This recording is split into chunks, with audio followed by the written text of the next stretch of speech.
Hai guys, jumpa lagi dengan aku Riani 15. Di sini aku mau cerita kisah nyata di mana seorang ayah memenjarakan anaknya hingga anaknya depresi dan bunuh diri dengan membakar dirinya dengan minyak tanah.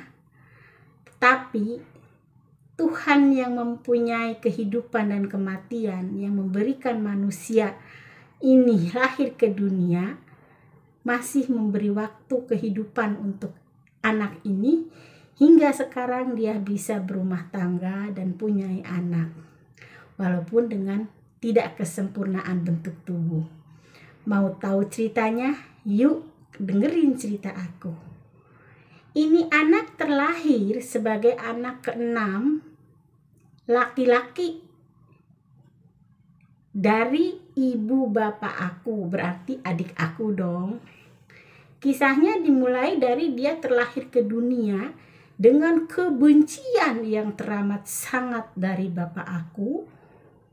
Entah kenapa, apa yang terjadi dengan kelahirannya, aku pun tidak tahu dan hanya menduga-duga.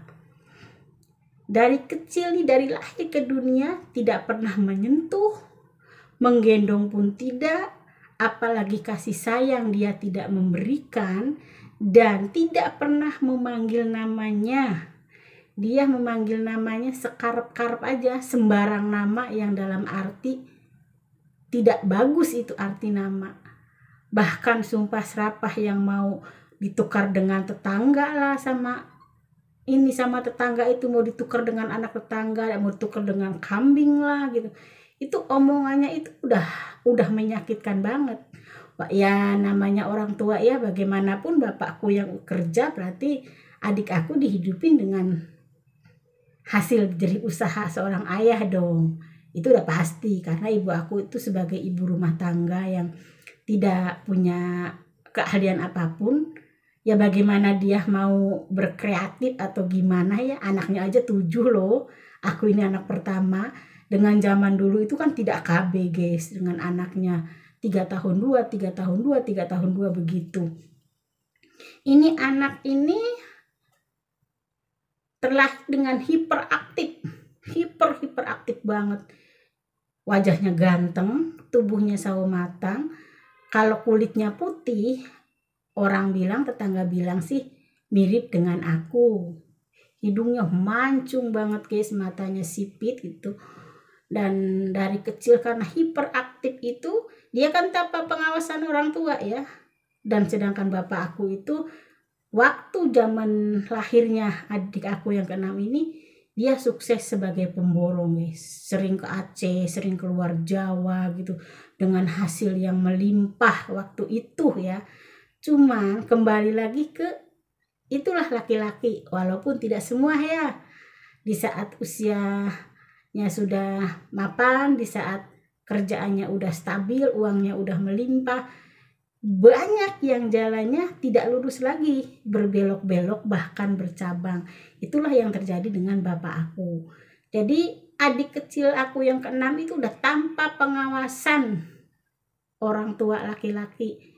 Ya namanya orang tua perempuan ya, ibu aku walaupun terkena galak juga galak tangannya nih, ibu aku tuh sering mukul, apalagi mulutnya. Aduh, namanya orang zaman dulu tidak pendidikan ya, terus terang ibu aku itu omongannya widih, kalau marahin anak udah kebun binatang keluar semua guys. Nah, kenakalan yang udah over itu ya, di batas usianya segitu, mulai dia nyuri-nyuri uang orang satu rumah, berani nyuri sama tetangga, ayam lah, uang lah, sampai perhiasan. Hal-hal kecil itu sama ibu aku ditutupi gitu. Ditutupi banget. Namanya seorang ibu, apapun itu anaknya, sifatnya bagaimanapun keadaannya, tetap aja sayang ya guys. Semua pun sayang begitu. Hingga udah kenakalan udah di luar batas. Nah, dari situ bapak aku tuh udah melihat, mendengar ya. Udah marahnya itu udah semarah-marahnya. Gunung aja udah meletus berkali-kali itu kalau marahnya bapak aku diumpamakan. Hingga akhirnya bapak aku itu mengumpulkan anak-anak muda satu komplek ataupun satu RT, satu desa aku, begitu kampung aku lah letaknya. Niatnya untuk mengasih efek jerah nih sama si anak. Cuman salah caranya, terlalu tragis ya. Kalau kita kembali ke akal sehat, masukin aja ke pesantren ya. Apapun yang terjadi di pesantren mungkin lebih baik. Begitu. Nah, bapak aku itu ngumpulin anak-anak muda itu, suruh gebukin guys. Digebukin, dihajar itu adik aku biar jerah, biar ada efek ampun, tidak mengulangi lagi, sampai akhirnya dipanggilin polisi dan adik aku dipenjara guys. Aku cerita ini mengingat kejadian dulu ya. Hati aku itu ikut sakit gitu. Jadi ikut panas hati aku. Kejadian itu aku tidak melihatnya karena waktu itu aku udah di Korea, Sulastri udah di Taiwan, ada adik bungsu aku Elis itu masih di rumah, dia yang mengasuh anak-anak aku juga. Dan di penjara itu lumayan lama guys, tidak ada penjemukan, apalagi istilahnya obrolan-obrolan, bingkisan-bingkisan itu, makanan, ngasih makan itu bapak aku no banget gitu. Kalaupun mati ya udah biarin aja, kasarnya kan begitu. Nyampe hari raya itu adik aku masih di sel guys. Betapa hancur leburnya ini hati ibu aku. Ya, tekanan-tekanan batin dari situ tuh udah mulai menumpuk guys, udah mulai mengakar di hati seorang ibu tanpa bisa berontak begitu dengan keadaan, dengan anaknya yang masih kecil ada, juga anaknya yang idiot ada begitu. Sampai akhirnya adik aku terbebas dengan uang jaminan atau uang tebusan lah gitu. Karena kan kalau bapak aku untuk mengeluarkan itu mah walau alam ya guys, mustahil banget gitu. Berusaha mengeluarkan dan keluar.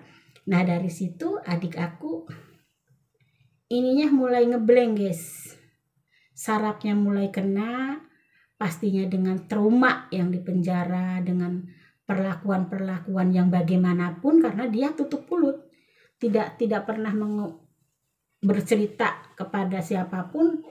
Nah gue begini enggak, semuanya dia telan sendiri, hingga akhirnya sering melamun ya, sering mengurung diri gitu. Ya apa sih yang bisa dilakukan ibu aku, cuman udah makan belum, itu udah nasi udah matang, begini gitu. Sampai akhirnya satu kejadian di luar nalar dan tragis, itu adik aku mengakhiri hidupnya, bunuh diri dengan membakar dirinya sendiri guys. Bayangkan, ini kisah nyata keluarga aku. Next aku ceritain lagi karena durasinya tidak mendukung.